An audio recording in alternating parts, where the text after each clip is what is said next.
Please let me know when you are. Excellent.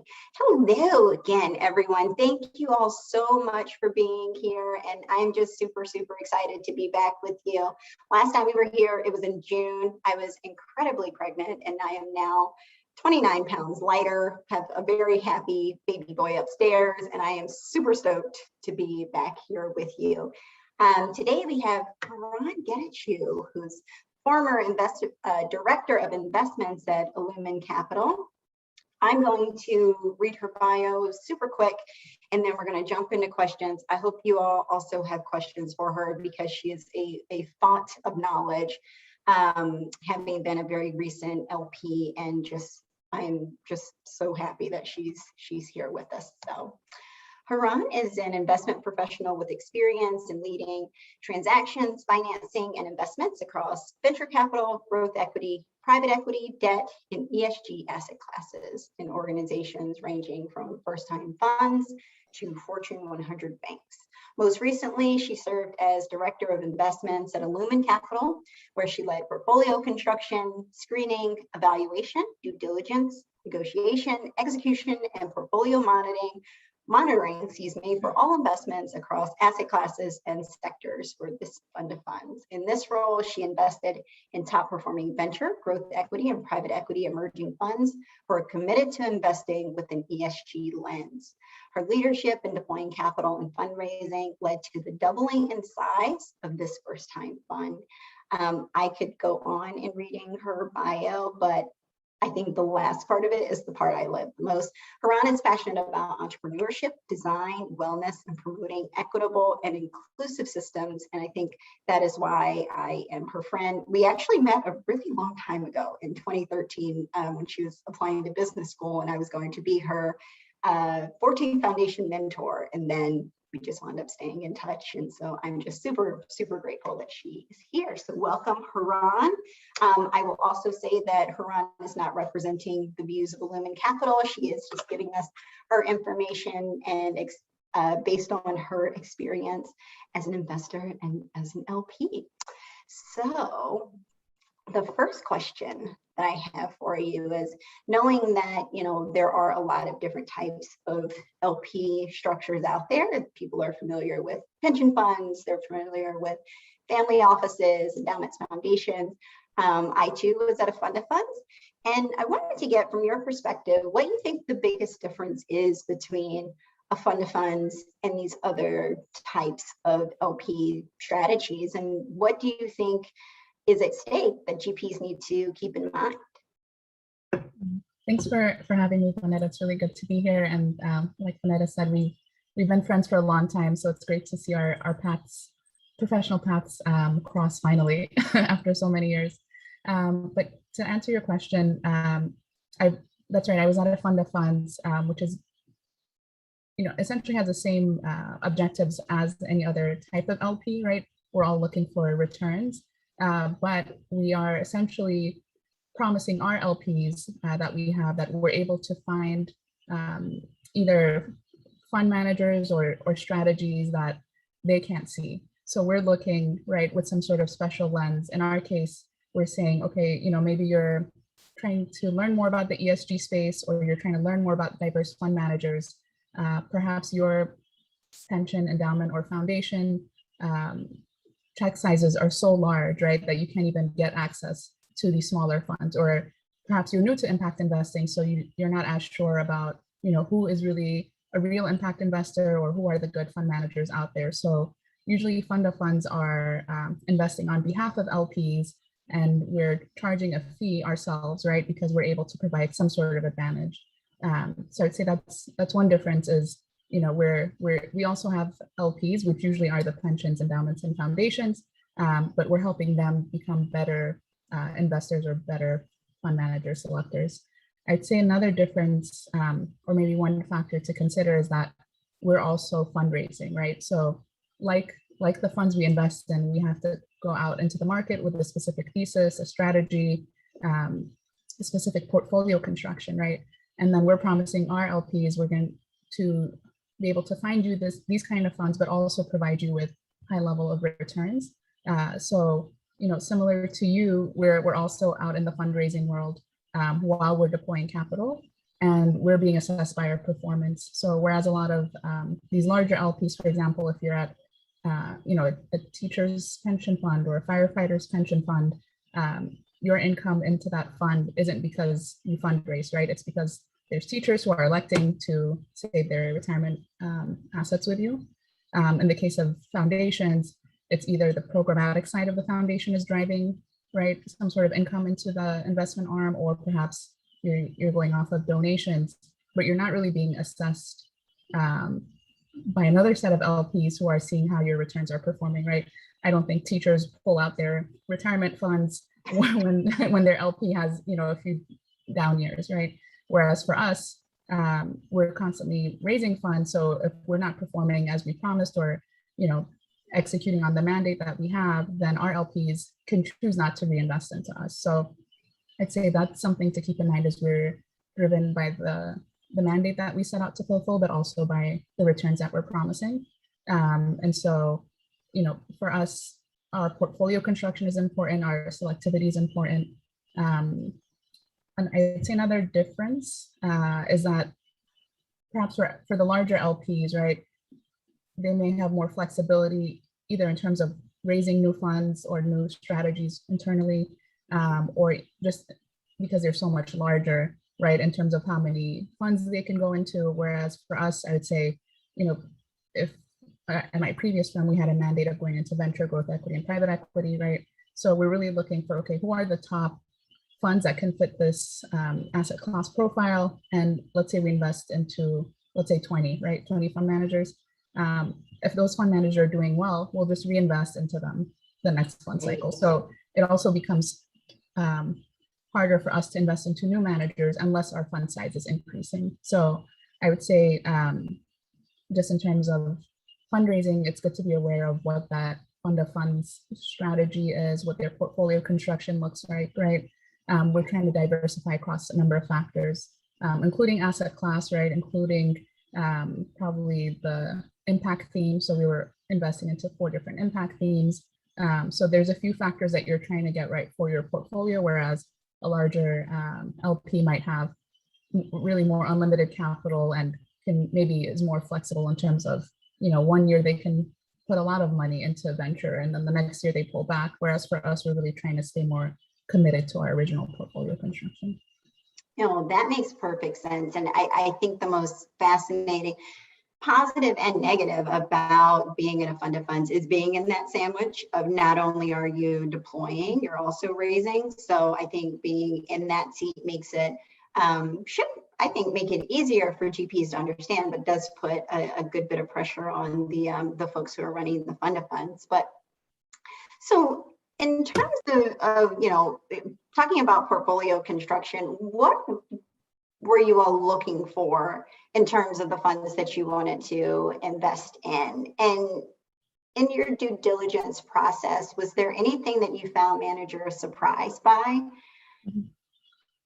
Yeah, I'd say, there's probably a host or a matrix of criteria different fund of funds are looking for.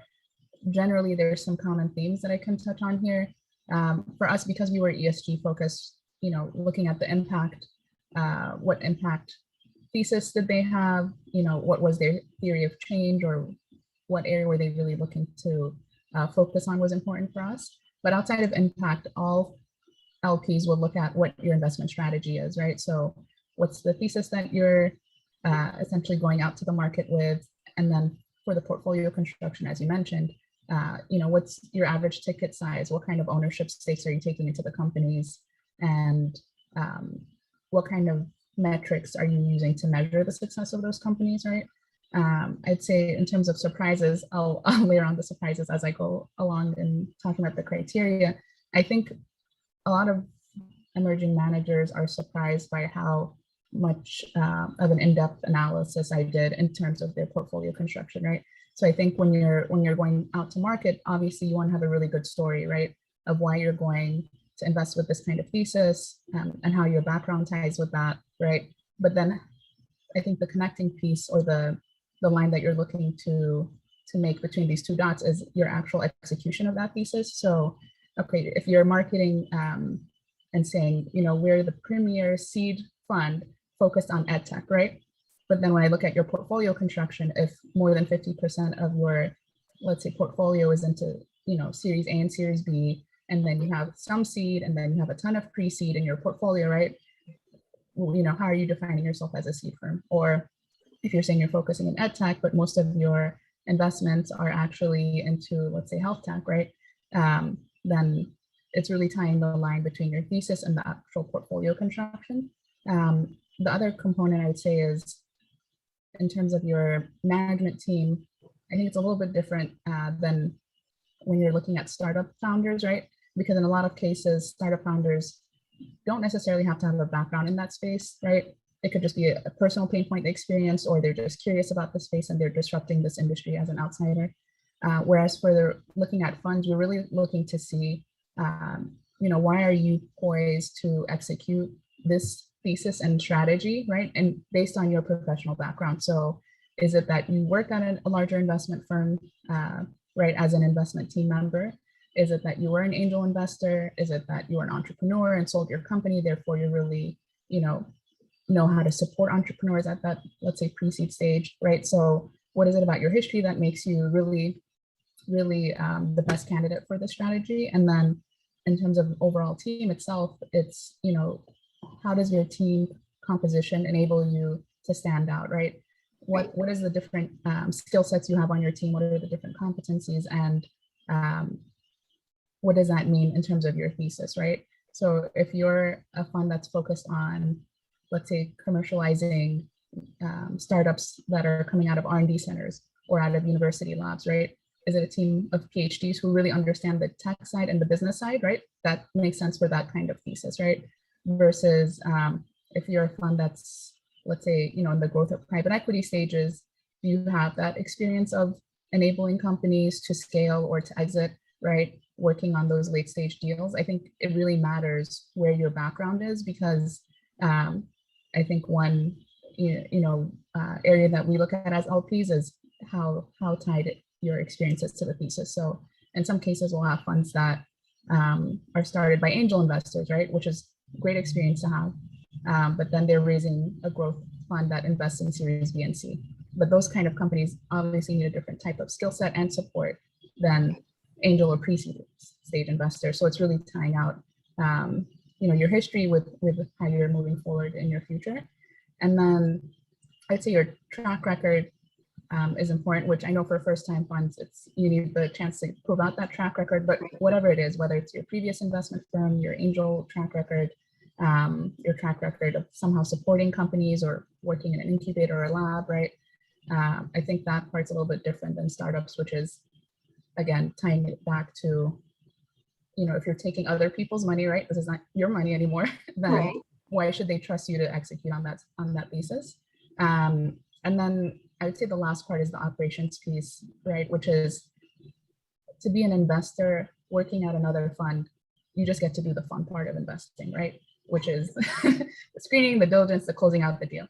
But when you're running your own fund, now you have this other job, which is running the operational pieces, right? Which is probably going to take up 50% of your time if you don't have a dedicated resource to that, right? So everything from investor relations and fund reporting to legal, managing the back end compliance, the fund administration, right? Monitoring all the wires, the accounting, firm that you've hired, or the audits that you'll have to do annually, the policies you'll have to put into place, right? So I'd say making sure the team has already thought through those pieces and has service providers put in place, right? Or is hiring someone internally to be their central ops person. I think that's the last part.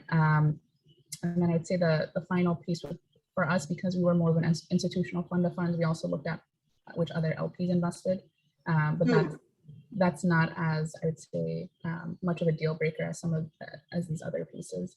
And then I'd say to tie out all those pieces, I think, you're essentially thinking through all these elements to market your fund, right? But I think fund managers should be prepared for LPs to really go deep into anything they put out there, right? So if your deck says one thing, but your LPA or your PPM says a different thing, right? Like we're really going through all your data room items right, to see what you're saying and how you're proposing your thesis, but then seeing if that is actually what happened in your portfolio construction. So I'd say that's probably what managers are surprised by, which is it's raising a fund isn't just a marketing exercise, right? Although marketing is a really good component, and especially for emerging managers, I think they shouldn't be shy, right? They should be as braggadocious as any other fund manager. But then you have to back it up with what your execution of that thesis was.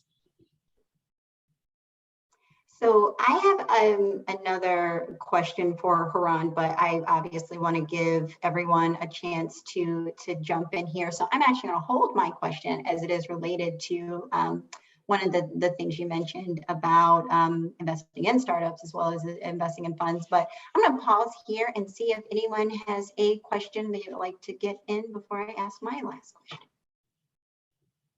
Yeah, go ahead, Angela.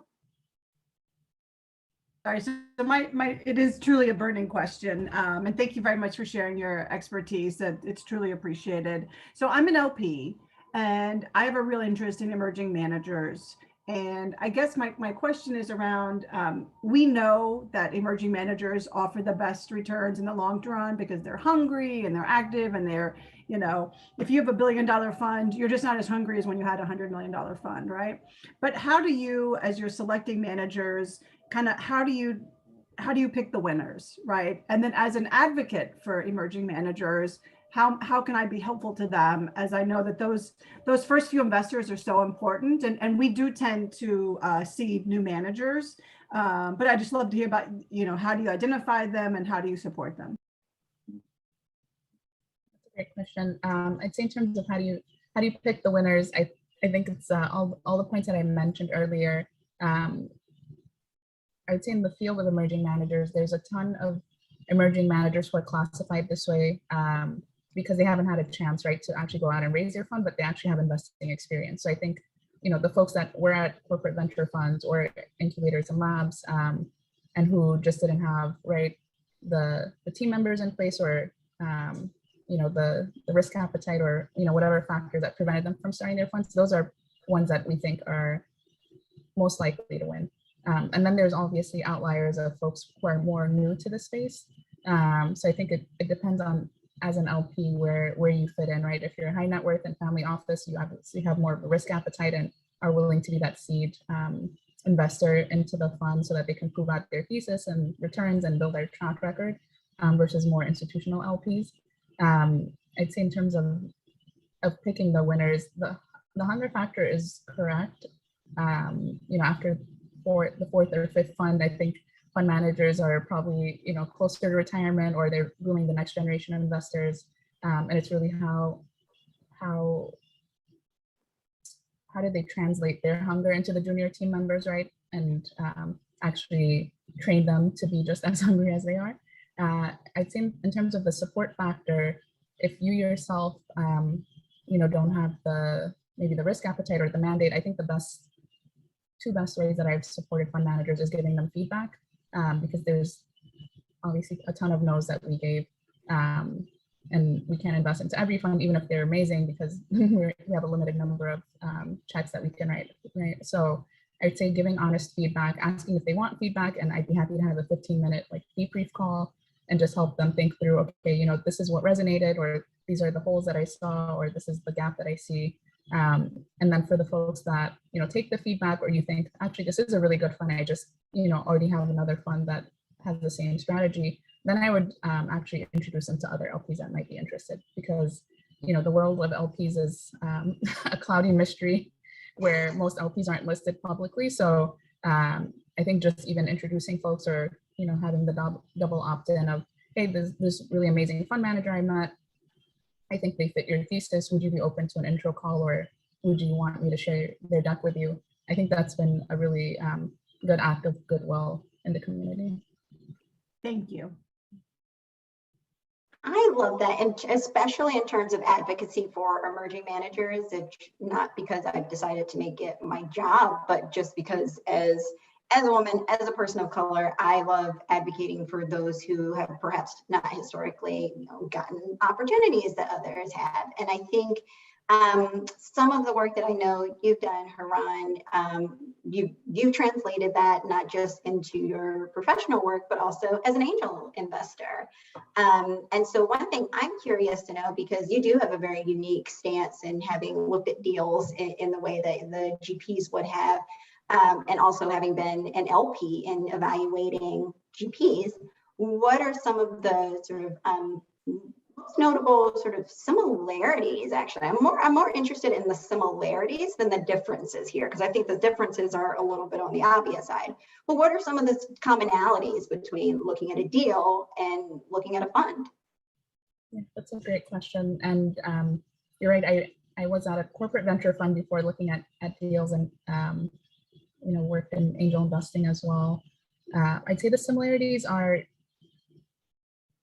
say, threefold. One is you're trying to figure out what problem this team is solving for, right? In the startup world, it's, what is the problem? How big is it? And how fast is it growing? But in the fund world, I would say it's what gap is this fund seeing in the market, right? Is it that there's not enough capital going towards this asset class or, the sector? Is it that there's a ton of capital, but people aren't picking the right companies, right? Or is it that they're picking the right companies, but they don't know how to support those companies into growing? So essentially, you're trying to figure out, okay, why does this fund or this startup exist, right? Especially in the world of investing where capital is a commodity, right? Anybody can write a check. So why is an entrepreneur going to pick you as a fund manager, right? And then you as a fund manager, why would you win against all these other funds that are executing in the same asset class and all these other funds that are executing the same sector or vertical, right? So it's like, what makes you different, I would say, is the second point. Essentially, what's your competitive advantage as a fund manager? And then in the startup world, it's what's your moat or your differentiator there, right? I'd say in the fund world, is it your screening ability? Is it the way you do diligence? Is it the way you support the companies? Is it that you have 10 plus or 20 plus years of expertise in the sector, right? Is it that all the ecosystem partners, the payers, the providers, right? All the components, let's say, of this healthcare world? Or is it in the environmental world, you have experience with even folks who come from more political backgrounds, right? You really understand regulations well, et cetera. So it's what's that differentiator for your team when you're going to compete against probably, fund Y that has the same thesis. So I'd say that's a really important part. And then finally, which I touched on a little bit here, which is, why is your team suitable to solve this problem? I think in the fund world, we're really looking at the longevity of the team, right? Because a fund cycle is 7 to 10 years, and we want to make sure that even if you have disagreements or differences in points of views, you have systems in place to work through those, that you've worked with each other before, and you're really in this for the long haul. Whereas in the startup world, I think, you can replace the CEO or you can hire and replace the CTO. But in the fund world, we're really looking at this as a long-term partnership. So I'd say the team, what's your differentiator, and what problem are you solving, or what thesis are you working in, is probably the three commonalities I'd see between those two worlds. And I love the way you explain that. And as you notice, even I was taking notes, because I think you are in such a unique space to be able to look at both of these things. And I hope other folks were also taking notes, because that was really solid gold there. What other questions do you have for Heran?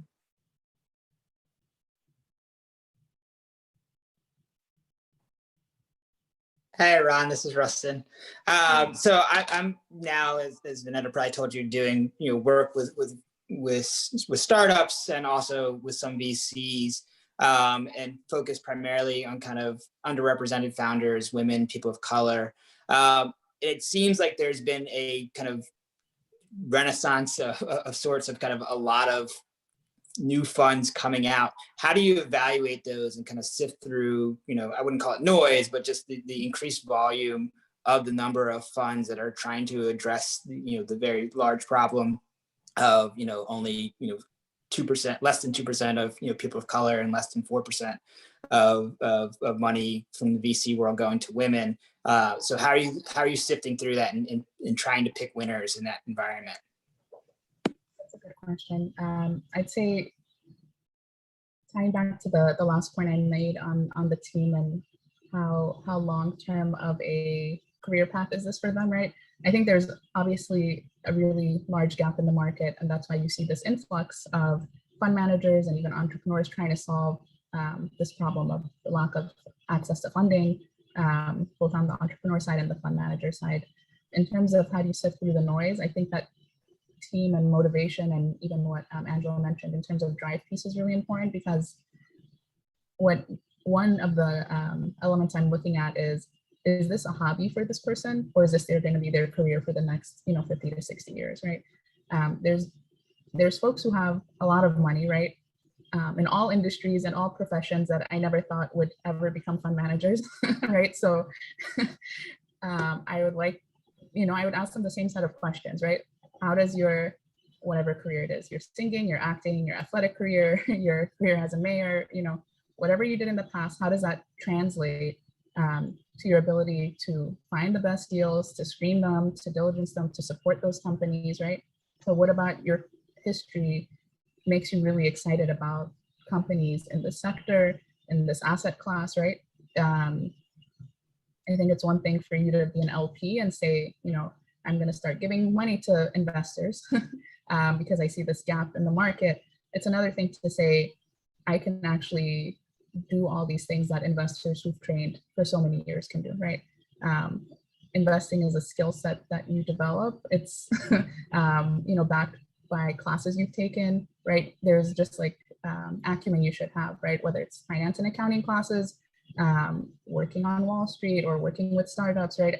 I don't think it's something you can just like pick up and drop when you feel like it. So I think that screening for the person's background and why they think that means they should invest is a big component, right? It's one thing to invest your own money, which is fine, right? You made a lot of money, you want to dabble in venture and angel investing, great.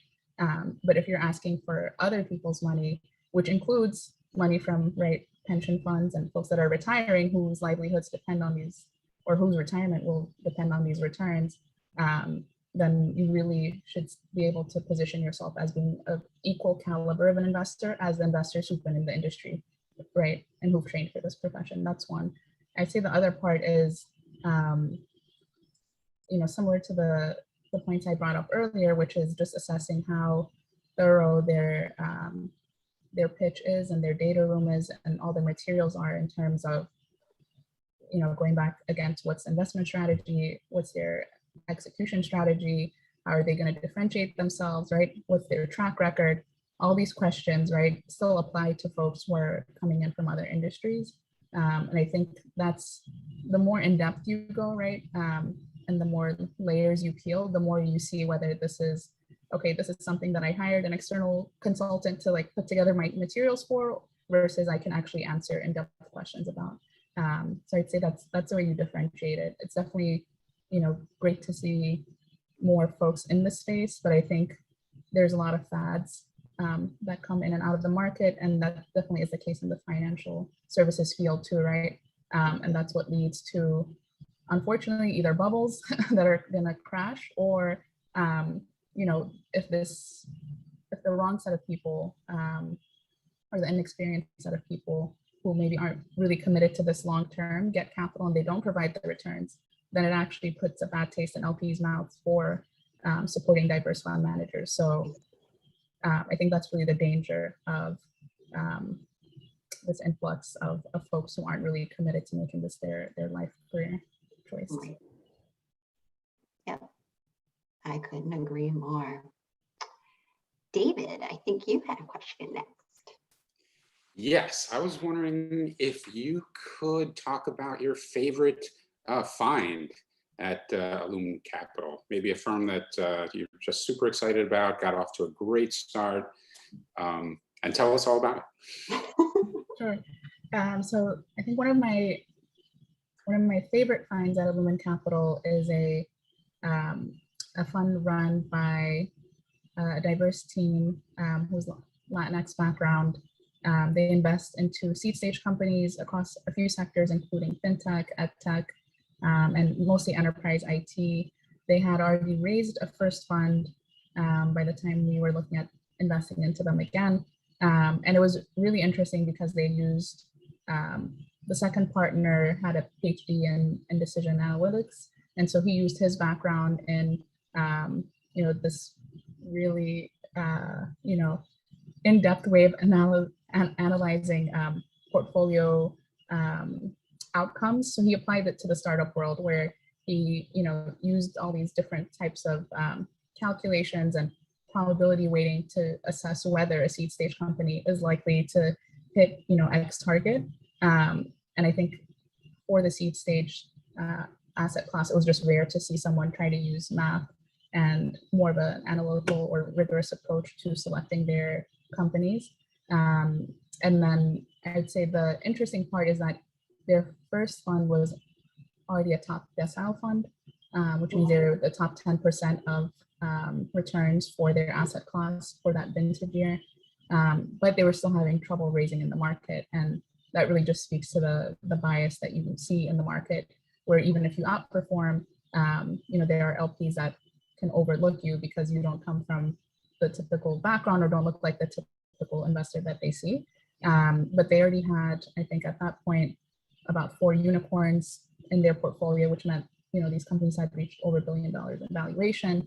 They had exits in their portfolio. And it was just a really, interesting team between the decision analytics and even the other partners' background in, working in startups that scaled to the IPO stage, having, I think between them, they had at least 6 to 8 degrees, right? They both were, JD, MBA, PhD, et cetera. So it's very clear that they were super accomplished, but they were still having trouble in the market. And the last piece I'll say is they invested with a diversity lens in the sense that at least 2/3 of their portfolio were companies started or led by women and or people of color. So they were really proving that if you just use math and decision analytics, right? And if you take out kind of the personal gut or bias that people may impose on their decision making, that you actually see outperformance. We ended up investing also into their next fund, and we saw the outperformance that they were proving with this thesis, which was really exciting because they were literally showing that when you invest into diverse teams, that they outperform. So I would say that's one of my favorite fund stories or fund picks. Can you tell us the name? And you seem to suggest that their Latinx backgrounds was a factor in potential investors evaluating them. Is that, if they were white, you feel they would have had a different reception? Yeah, so the firm actually conducted a peer-reviewed research study with Stanford University where they surveyed 200 asset allocators and presented 2 profiles of fund managers, essentially photocopying the profile, right? So it's the same exact thesis, strategy, track record, anything you can think of that goes in a teaser. And they just changed the picture in this controlled study. So they changed it from an all-white male team to an all-white male team with 1 African-American partner. And they saw statistically significant results on who got the callback, who come and pitch again versus who went through, this theoretical process of evaluation. And, in the study, they presented 2 high-performing funds that were identical, but different pictures, 2 low-performing funds. In the low-performing fund scenario, the diverse team, which in this case is just 1 element or 1 person of diversity, got more callbacks. And this was surprising because the LPs knew that they wouldn't invest into a low-performing fund anyways. So they were essentially calling back the fund manager to say, we tried, we looked, right? Oh my God. And they talked to a fund that they knew they would invest in. For the high-performing teams, the high-performing diverse team got less callbacks.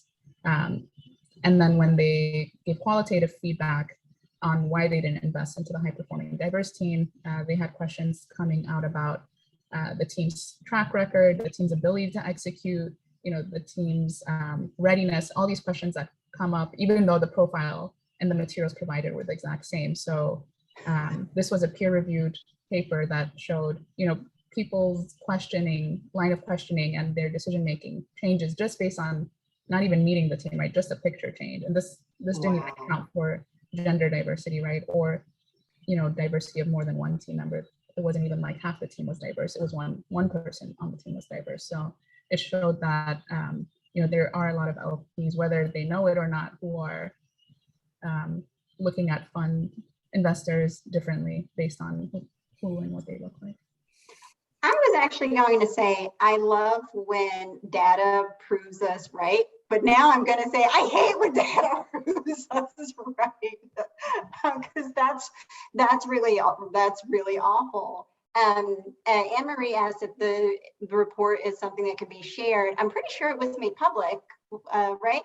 Yes, that's right. I'll share the link here with you in the chat so you can read it.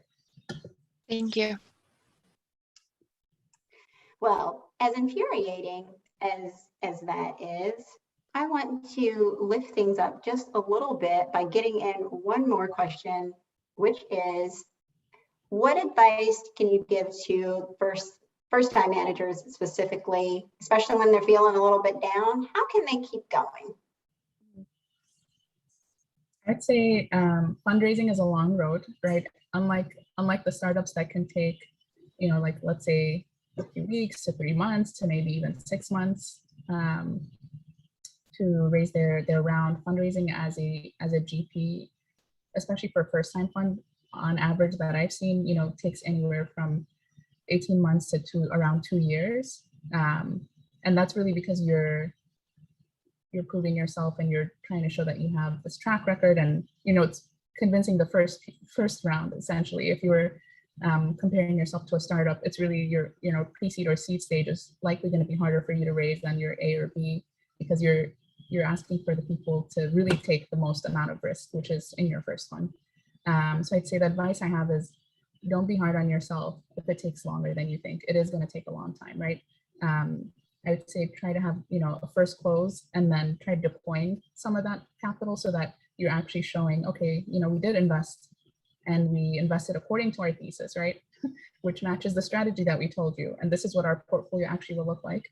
And then be patient with yourself. So there's going to be a ton of no's, right? But there will also be a ton of yeses, and asking for feedback, I think, is good for you to figure out, okay, is it something in the pitch? Is it, something in the data room that people aren't connecting with, et cetera? Working with consultants like Vanetta to get that external perspective of folks who have been in the LP seat before, so that you can actually see, okay, when I say this, what is the LP hearing? Or what is this gap that they're seeing in my presentation? I'd say don't be shy or humble. I think if you have experience in the sector or the asset class, or with the thesis that you're working in, come out and be proud about it. Meaning, when I would say, especially non-diverse fund managers are marketing, right? Whatever their background is, they will be like, we are the best, right? The best ed tech investors that you have ever seen, because our XYZ backgrounds, right, that we have based on our careers make us poised to be the best team to XYZ, right? So uniquely qualified. What's it? Yeah, so you're equally qualified. So I'd say the time to be like humble or really introspective is when you're having your internal team meetings, but when you're presenting to an LP, you really want to show their confidence. And then lay out why you think you'll win, which is similar to the confidence piece, right? What is your advantage? What makes you poised to be successful in this arena? And then the last part that I mentioned earlier, which is then go execute on that thesis with your strategy and show your returns, right? I think the returns should speak for themselves, right? Or the markups that you're having, how your portfolio is progressing will speak for itself. And so, again, making that full circle of marketing yourself, but then also executing on what you say that you're going to execute on. I love it. I love it. Do what you say you will do, which I'm pretty sure is a cardinal rule of just being an excellent human being. That's right. Heran, thank you so much for your wisdom and for, well, I'm going to sort of set aside the fact that we have data to prove racism in the industry, which is very, very upsetting. But I think it's something that, armed with information, there's still a lot that we can do. You don't know that there is a problem until you can very clearly identify it and then start working to solve it. So yeah, so thank you very, very much. We're going to break you guys up into breakout rooms. We got 15 more minutes. Hopefully we can all get to know each other a little bit better. Denise, do you have the breakout room?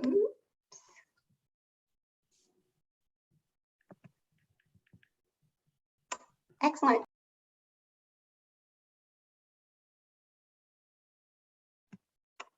Well, I hope your breakout room was as fruitful as mine. It is always a pleasure to be here with you all. I am now 1 minute over my allotted time, so I will log off now. Thank you, Heran, so much again for being here. Thank you all for coming. I will see you next month. Thank you, Panetta. Thanks. Thanks very much for having me. Thank you very much, Manila. Bye-bye.